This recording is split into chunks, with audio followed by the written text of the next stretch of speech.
পেঁয়াজ রসুন ছাড়া বানানো সম্পূর্ণ নিরামিষ পনিরের এই রেসিপিটা গরম গরম ভাত, পোলাও, রুটি, পরোটা সব কিছুর সাথেই কিন্তু দুর্দান্ত লাগে। তার জন্য আমি এখানে 200 গ্রাম পনির নিয়েছি। এখন প্রথমে পনিরের মধ্যে লবণ আর হলুদ ভালো করে মাখিয়ে নিচ্ছি। তো এখানে 1/4 টেবিল স্পুন করে লবণ আর হলুদ গুঁড়ো দিয়ে ভালো করে এইভাবে মাখিয়ে নিচ্ছি। আর পনিরের এই তরকারিটা আমি বানাবো আজকে আলু, ফুলকপি আর মটরশুঁটি দিয়ে। তো এখানে আমি নিয়েছি 1 কাপ পরিমাণ মটরশুঁটি, একটা মিডিয়াম সাইজের ফুলকপি এরকম মিডিয়াম সাইজ করে কেটে নিয়েছি, আর একটা বড় সাইজের আলু এরকমভাবে ডুমো ডুমো করে কেটে নিয়েছি। শীতকালে তো এখন বাড়িতে ফুলকপি আর মটরশুঁটি আসছেই, তো এই ফুলকপি মটরশুঁটি দিয়ে একবার পনিরের এই রেসিপিটি বানিয়ে দেখবে, সকলের ভীষণ পছন্দ হবে। তো এখন একটা মশলা তৈরি করে নেবো। তার জন্য গ্যাসের ওপর একটা শুকনো কড়াই বসিয়ে তার মধ্যে দিলাম কয়েকটা শুকনো লঙ্কা, 1 চামচ গোটা জিরে আর 1 চামচ গোটা ধনে।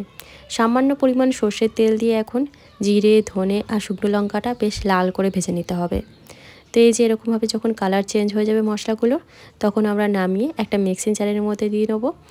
তারপর মশলাটাকে ভালো করে ঠান্ডা হয়ে গেলে বেটে নেব। আর বাটার সময় এর মধ্যে আরও কয়েকটা উপকরণ অ্যাড করতে হবে। যেমন এর মধ্যে দিয়ে দিচ্ছি 1 ইঞ্চ পরিমাণ আদা ছোটো ছোটো টুকরো করে কেটে দিয়ে দিচ্ছি, আর দিচ্ছি একটা মিডিয়াম সাইজের টমেটো। তো এই যে আদা, টমেটো আর জিরে, ধনে, শুকনো লঙ্কা একটু জল দিয়ে ভালো করে মিহি পেস্ট বানিয়ে রাখবো। কড়াইতে অল্প একটু তেল দিয়ে প্রথমে আমরা ফুলকপিগুলো ভেজে নেব। ফুলকপি ভাজলে কিন্তু অনেক বেশি তেল ছিটকোয়, তার জন্য আমি ঢাকা চাপা দিয়ে এইভাবে ফুলকপিটাকে ভেজে নিয়েছি। ফুলকপিটাকে একটু লাল করেই ভেজে তুলে নিতে হবে। কড়াইতে আবারও দিয়ে দিচ্ছি বেশ কিছুটা পরিমাণে সর্ষের তেল। তেল গরম হয়ে গেলে এর মধ্যে আমরা পনিরগুলো ভেজে নেব।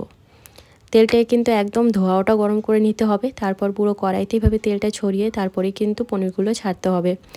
তেলটা যদি ভালো মতো গরম না করা হয় তাহলে কিন্তু পনিরগুলো কড়াইয়ের গায়ে লেগে যাওয়ার সম্ভাবনা থাকে। তো এই যে একটা সাইড হয়ে গেছে, এখন উল্টে পাল্টে পনিরগুলোকে আমরা লাল করে ভেজে নেব।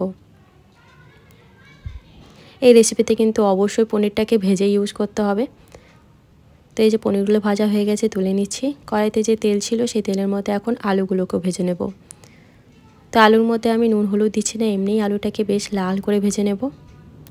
তো এই যে বেশ সুন্দর করে কিন্তু আলুগুলোকে ভেজে নিতে হবে। আলুও ভাজা হয়ে গেছে, এখন আমি তুলে নিচ্ছি। এখন কড়াইতে যা তেল ছিল সেই তেলের মধ্যে আরও একটু তেল অ্যাড করে ফোড়নের জন্য দিচ্ছি গোটা জিরে আর 2টো তেজপাতা। ফোড়নটাকে একটু ভাজা ভাজা করে নিয়ে এর মধ্যে আমরা দিয়ে দেবো ফার্স্টে যে মশলাটা রেডি করে রেখেছিলাম সেটা। জিরে, ধনে, শুকনো লঙ্কা যেহেতু আমরা প্রথমেই ভেজে নিয়েছিলাম, তার জন্য কিন্তু এই মশলাটা খুব বেশি কষানোর দরকার নেই। মোটামুটি 3-4 মিনিট একটু মিডিয়াম ফ্লেমে ভেজে নিলেই কিন্তু মশলাটা খুব সুন্দরভাবে কষানো হয়ে যাবে। তো মাঝে এর মধ্যে 1 টেবিল স্পুন লবণ, 1/2 টেবিল স্পুন হলুদ গুঁড়ো দিয়ে দিয়েছি। আর এই যে আমি 4 মিনিটের জন্য কিন্তু মশলাটাকে কষিয়ে নিয়েছি। এরপর এর মধ্যে আলু ফুলকপিটা অ্যাড করে দিলাম। আলু ফুলকপি দেওয়ার পর আরও 3 থেকে 4 মিনিটের জন্য কষিয়ে নেব। তো এই যে খুব সুন্দরভাবে কিন্তু সব কিছু কষানো হয়ে গেছে। মাঝে আমি অল্প অল্প জলও অ্যাড করেছি। এখন এর মধ্যে মটরশুঁটিটাও দিয়ে দিচ্ছি। মটরশুঁটিটা দেওয়ার পর আরও একটুখানি নাড়াচাড়া করে এর মধ্যে আমি প্রয়োজন মতো জলটা দিয়ে দেবো। যতটা গ্রেভি রাখতে চাও সেই অনুযায়ী কিন্তু জল অ্যাড করতে হবে।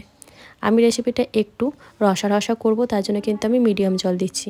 ওই 1.5 কাপের মতো জল অ্যাড করছি। যেহেতু আলু ফুলকপিটা কিন্তু এখনও পুরো সেদ্ধ হয়নি, তার জন্য প্রথমে একটু জলটা বেশি অ্যাড করতে হবে। ঢাকা চাপা দিয়ে এখন আমি আলু আর ফুলকপি ভালো মতো সেদ্ধ করে নেব।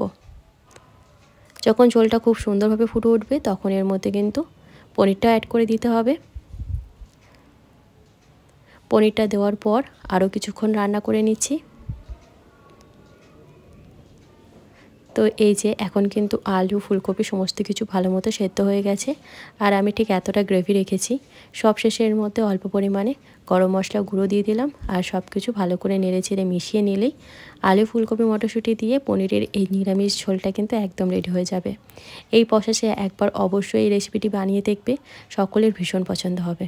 ভিডিওটা ভালো লাগলে অবশ্যই ভিডিওতে একটা লাইক দিয়ে চ্যানেলটা সাবস্ক্রাইব করে পাশে থাকবেন। বাই।